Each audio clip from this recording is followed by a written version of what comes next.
আসসালামু আলাইকুম। এই ভিডিওটা মূলত অভিভাবকদেরকে উদ্দেশ্য করে বানানো।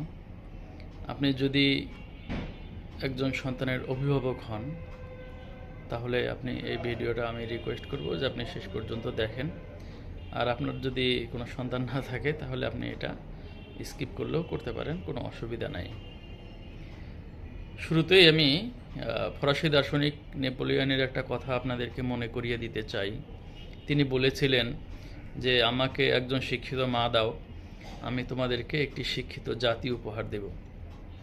অর্থাৎ এই কথাটার মধ্য দিয়ে তিনি বোঝাতে চেয়েছিলেন যে একজন মা যদি শিক্ষিত হয়, তাহলে এই শিক্ষিত মায়েদের দ্বারা একটি জাতিকে শিক্ষিত করে তোলা সম্ভব।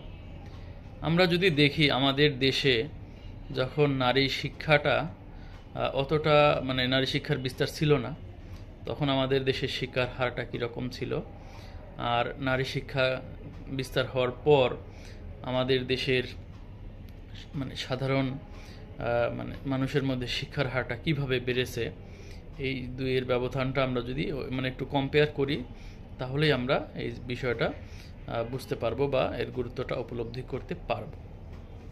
আমি এই কথাটা কেন বলছি যে আমাদের দেশে ফাইন্যান্সিয়াল লিটারেসির রেট মাত্র 28%। এটা 2023 সালের ডাটা অনুযায়ী এই কথাটা আমি বললাম। তো এর অন্যতম একটা কারণ হচ্ছে যে আমাদের যারা অভিভাবক রয়েছেন তারা ফাইন্যান্সিয়ালি লিটারেট না। আমাদের সমাজে যুগ যুগ ধরে একটা বিষয় চলে আসছে যে আমরা টাকা নিয়ে কথাবার্তাটা বলতে একটু লজ্জা ফিল করি, বা এটা আমাদের সমাজে একটু নেগেটিভলি বিষয়টাকে বিবেচনা করা হয়, টাকা পয়সা নিয়ে কথাবার্তা বলাটা। কিন্তু একটা বিষয় আপনি খেয়াল করেন যে একটা সন্তানের প্রাথমিক শিক্ষাটা কোথা থেকে শুরু হয়? তার মা বাবার কাছে। পরিবারটাই হচ্ছে তার প্রথম বিদ্যাপীঠ। তো একটা মা বাবা যদি শিক্ষিত না হয়, মা বাবার যদি ফাইন্যান্সিয়াল লিটারেসি না থাকে, তাহলে তিনি কিভাবে তার সন্তানকে ফাইন্যান্সিয়ালি লিটারেট করবেন? এটা আমরা যাই বলি না কেন, এটা অনেকটা কঠিন একটা বাস্তবতা।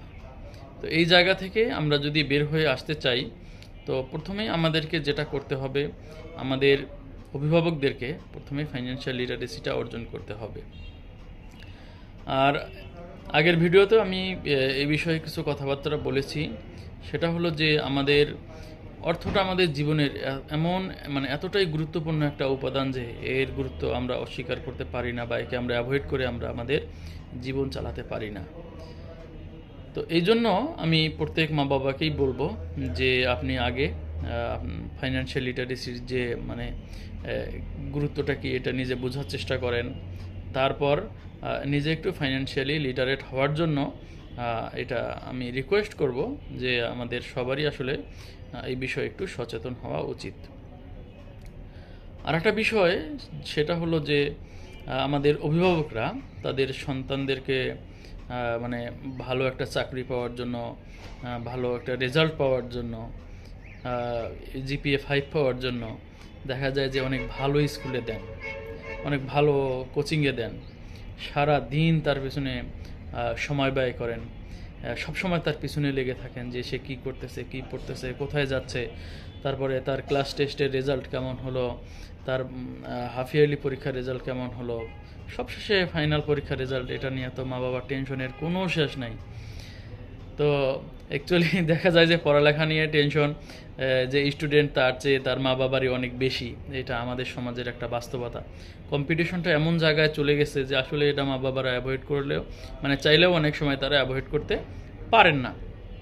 কিন্তু একটা জিনিস আপনি খেয়াল করেন যে আমরা এই সন্তানদের এই পড়ালেখা করাচ্ছি, মা বাবার উদ্দেশ্যটা কী? উদ্দেশ্য হচ্ছে সে যাতে ভালো একটা রেজাল্ট করে, ভালো একটা চাকরি পায়, ভালো বেতনের চাকরি পায়, আলটিমেটলি সে যাতে একটা বেটার লাইফ লিড করতে পারে।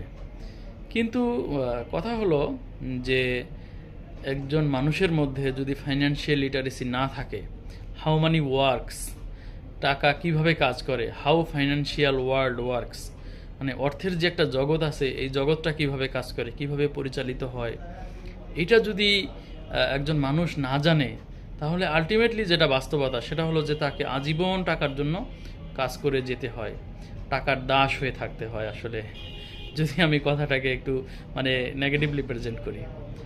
ঠিক অন্যদিকে যে লোক জানে যে টাকা কিভাবে কাজ করে, আহ, সে কিন্তু মানে চেষ্টা করে যে তার উল্টোটা করার জন্য, যে টাকার জন্য কাজ না করে টাকাটা যাতে মানে নিজের জন্য কিভাবে টাকাকে কাজ করানো যায়, সেই কৌশলগুলো সে প্রয়োগ করে।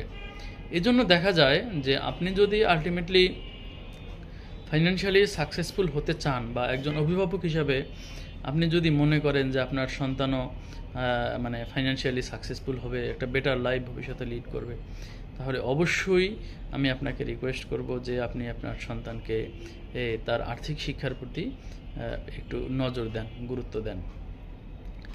আরেকটা বিষয় হলো যে বর্তমানে আমরা এমন একটা সময়ে এসে উপস্থিত হয়েছি যে এই সময়ে আর্থিক শিক্ষার গুরুত্বটা মানে এটাকে কোনোভাবেই অস্বীকার করার সুযোগ নাই। ঠিক আছে, জগৎটা এখন এতই ক্রিটিক্যাল হয়ে গেছে যে এত কম্পিটিশনের মধ্যে, এত ফাইন্যান্সিয়াল কম্পিটিশনের মধ্যে দেখা যায় যে সবাই এখন মানে বিভিন্ন দিক থেকে সচেতন হওয়ার চেষ্টা করতেছে। তো আপনি যদি সচেতন না হন, আপনার সন্তানকে যদি সচেতন না করেন, আলটিমেটলি এই জগতে মানে এই বর্তমান প্রতিযোগিতার জগতে একটা সময় এসে দেখা যাবে যে তার সারভাইভ করাটা অনেক কষ্টকর হয়ে গেছে। তো এটাই ছিল অভিভাবকদের প্রতি আমার রিকোয়েস্ট। তো আশা করি আমি কথাগুলা আপনাদের কাছে উপস্থাপন করতে পেরেছি, আমি যা বলতে চেয়েছিলাম। যদি আপনাদের ভালো লেগে থাকে তাহলে অন্যান্য অভিভাবক যারা আছে আপনার সারাউন্ডিংসে, তাদের কাছেও যাতে এই মেসেজগুলো পৌঁছায়, আমি আশা করব যে আপনারা তাদের কাছে এই মেসেজগুলো পৌঁছানোর চেষ্টা করবেন ভিডিওটি শেয়ার করার মাধ্যমে। আর সবশেষে যেটা বলতে চাই সেটা হলো যে এখনকার যুগে জ্ঞান অর্জন করাটা হচ্ছে সবচেয়ে সহজ, কিন্তু কঠিন হলো যে কি জানতে হবে, এইটা জানাটা হচ্ছে একটু কঠিন। তো এটা যে জানতে হবে, এই মেসেজটা আমি আপনাদের কাছে পৌঁছালাম। আশা করি আবার অন্য কোনো ভিডিওতে আপনাদের সঙ্গে দেখা হবে। সে পর্যন্ত সবাই ভালো থাকবেন। আল্লাহ হাফেজ।